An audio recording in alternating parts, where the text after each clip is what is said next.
A última conclusão de Newton é observar que na natureza, toda vez que você tem dois corpos interagindo, dois corpos exercendo uma ação entre si, esses dois corpos estão sofrendo uma ação e uma reação ao mesmo tempo. O que está acontecendo? Tudo vai depender de quem você está olhando ou quem vai estar sendo sua referência. Vamos supor que você está empurrando aqui, olha, a caixinha. Você vai tentar empurrar a caixinha. Você sente um contato entre a caixa e você sabe que a caixa está sendo empurrada. A caixa se desloca, se você olhar para a caixa, ela está recebendo uma força sua, que é a força aqui azul. Então, por isso que ela se desloca, porque é o suficiente para colocar ela em movimento. O atrito você venceu, as coisas você venceu, que seja o suficiente para movimentar. Só que ao mesmo tempo, se você olhar para a sua mão, a caixa faz uma força em você, porque você sente esse contato com a caixa. Então não existe ação sem reação. Por isso que depende de quem você diz como ação, mas a reação sempre está envolvida. Se a sua ação no julgamento dessa situação é empurrar a caixa, a reação é quando a caixa faz uma força sobre você. São dois corpos diferentes. Lembra que força é a interação entre dois corpos. Eu tenho aqui uma força entre a interação entre minha mão e a caixa. Eu tenho essa força aqui que é a interação entre minha mão e a caixa. Quem é responsável por essa força em cima sobre a caixa é minha mão. Quem é responsável sobre essa força sobre a minha mão é a própria caixa. Então não adianta eu chegar a dar um tapa aqui, ó, na parede e falar que doeu apenas na parede. Vai doer em mim também, porque a parede está atuando a mesma força em mim. E essa força que é a de reação é sempre de mesma intensidade, só que no sentido contrário. E estão sempre atuando em corpos diferentes. Por estar atuando em corpos diferentes, elas não conseguem eliminar na caixa. Por quê? Olha, quando eu tenho uma caixinha aqui, vamos supor que eu tenho uma força, eu simplesmente desenho duas forças aqui, o que a gente chama de diagrama de forças. Uma força aplicada aqui de 100 newtons, outra força aplicada sobre a caixinha de 100 newtons. A gente sabe que se está no sentido contrário, essas coisas conseguem se eliminar, porque tem a mesma intensidade. Então aqui beleza, as forças aqui se eliminaram por quê? Porque eram forças feitas sobre a caixinha. Essa caixinha estava recebendo essas duas forças.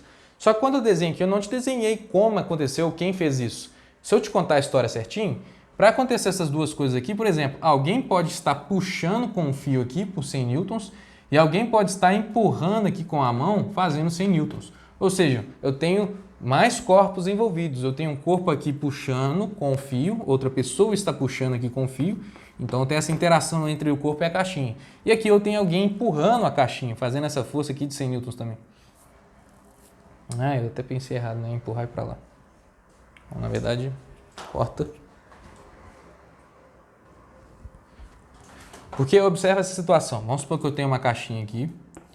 E eu tenho aqui 100 newtons, vou representar aqui no diagrama de forças, que é a quantidade, as forças que eu faço sobre a caixinha. 100 newtons para a direita e aqui eu também tenho 100 newtons para a esquerda. Essas duas forças estão sendo feitas sobre a caixinha. Então a caixinha recebeu essas duas forças, então elas podem eliminar porque estão no sentido contrário. Essas, beleza, elas são aqui forças que podem se eliminar. Mas quando eu desenho desse jeito, eu não estou te contando a história real do que está acontecendo. Porque se eu fosse te contar a história real, existe uma corda aqui que alguém está puxando, fazendo uma força de 100 newtons. Então tem uma mãozinha aqui que está fazendo com que a corda seja puxada. E aqui existe outra corda com uma outra mão de outra pessoa atuando aqui. Então tá vendo aqui que na verdade eu tenho mais corpos envolvidos? Eu tenho aqui, ó, esse corpo com esse corpo uma interação de 100 newtons. Eu tenho esse corpo com esse corpo uma interação de 100 newtons. Então são 100 newtons para cá e 100 newtons para cá atuados pela caixinha. Então elas se eliminam, elas podem se eliminar. Agora, essa força e essa força, elas não podem se eliminar porque elas não estão atuando no mesmo corpo. Se eu apagasse essa mão aqui, falasse simplesmente que eu tenho 100 newtons aplicado aqui e redesenhasse apenas a caixinha, a situação estaria verdadeira. Agora, se eu falo que eu tenho 100 newtons para cá e eu tenho 100 newtons para cá, essas duas forças não vão se eliminar, não vão se cortar porque estão atuando em corpo diferente. Se eu der o zoom na caixinha, quais são as forças que estão atuando na caixinha? Apenas essa de 100 newtons. Se eu der o zoom na minha mão, quais são as forças que estão atuando na minha mão? Apenas 100 newtons aqui. Se eu teria que ter, na verdade, outra força, um outro agente, um outro corpo, exercendo 100 newtons no sentido contrário para poder eliminar. Então, forças pares que a gente chama, né, de ação e reação, nunca vão se eliminar porque atuam em corpos diferentes. Então, a ação minha, se eu julguei que a minha ação é empurrar a caixinha, a reação é a caixinha me empurrar. Poderia ser o contrário. Se na minha referência, por exemplo, eu julguei que a ação é a caixinha empurrar a minha mão, então a reação vai ser a minha mão empurrar a caixinha. Então é sempre assim, não tem como as forças virem sem pares de ação e reação, sem estar assim desconectadas. Por exemplo, E nem falar que a intensidade delas é diferente. Por exemplo, um exemplo clássico que a gente tem. Vamos supor que eu tenho aqui o Sol e eu tenho a Terra aqui.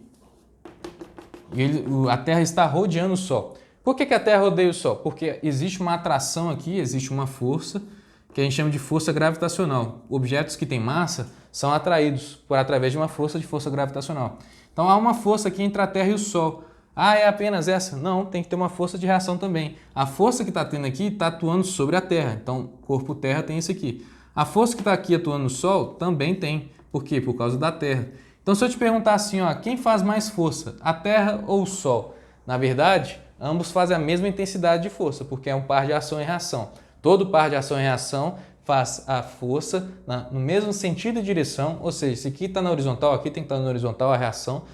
O sentido é o contrário, o sentido tem que estar ao contrário. Se é um sentido para cá, a reação no sentido contrário, mas a intensidade que é a mesma. Então, se eu faço 100 newtons para cá, minha mão recebe 100 newtons. Então, por exemplo, se eu tinha aqui, por exemplo, 10 newtons de atração aqui, isso significa que o Sol também faz 10 newtons de atração.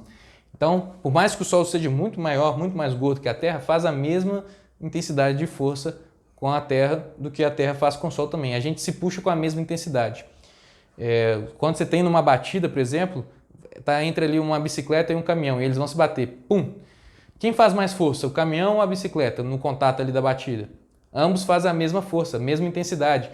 A bicicleta bateu sobre o caminhão, que reagiu o caminhão batendo sobre a bicicleta. Só que, obviamente, pela bicicleta ser menor massa, menor tamanho e tudo mais, ela vai sofrer um estrago maior. Mas a reação e a intensidade dessas forças foram a mesma. Ninguém bateu mais do que o outro. Todos sofreram a mesma intensidade. Então, quando você tem o clássico do Chaves lá, que na verdade o Chaves bateu... todo mundo fala, né, que o Chaves bateu no Kiko, mas o Chaves responde, não, na verdade não fui eu que bati no nariz do Kiko. Foi o Kiko que deu uma narizada na minha mão. Faz sentido também. Faz sentido por ação e reação. Então, essa intensidade é legal porque se eu pego aqui uma força de uma colisão entre dois objetos, por exemplo, duas bolinhas, elas batem e a gente sabe que bate e volta dependendo da situação. Porque ao se chocarem aqui, essa faz uma força sobre essa faz uma força sobre essa, e elas ao baterem voltam. Então significa que essas forças elas não podem se eliminar. Por quê? Porque estão atuando em corpos diferentes, justamente por isso. Se eu dou o zoom aqui nesse corpo, apenas essa força está atuando. Se eu dou o zoom nesse corpo, apenas essa força atuando. É o que a gente chama de ação e reação. Então tem outros exemplos também, vários exemplos, na verdade. Se você está vagando no espaço, por exemplo, você é um astronauta e você quer ali sair do lugar e você está sem o jatinho de ar, né? Porque o jatinho de ar também funciona nesse princípio. Você joga o ar para trás, o ar te joga para frente, por reação. Então, qual que é a solução? Se você tem um objeto na mão, tem um martelo lá no espaço, lá na mão, se você jogar o martelo ali para frente, o martelo te joga para trás e você vai continuar vagando para trás. Você vai começar a entrar em movimento. Porque lá no espaço não tem ar, né? Não tem nada que impede o seu movimento. Aqui é mais complicado, porque você tem muitos fluidos. Então, isso não vai acontecer de verdade. Mas lá no espaço, ok, vai dar certo. Então, por isso, por conta de ação e reação, você está em cima do patins junto com alguém, você empurra um ou outro, e com patins é mais fácil de ir para trás, então você exerceu uma ação sobre o outro. Ação e reação, os dois sofreram também essas forças e eles vão se deslocar para trás. Então, isso tudo é a terceira lei de Newton.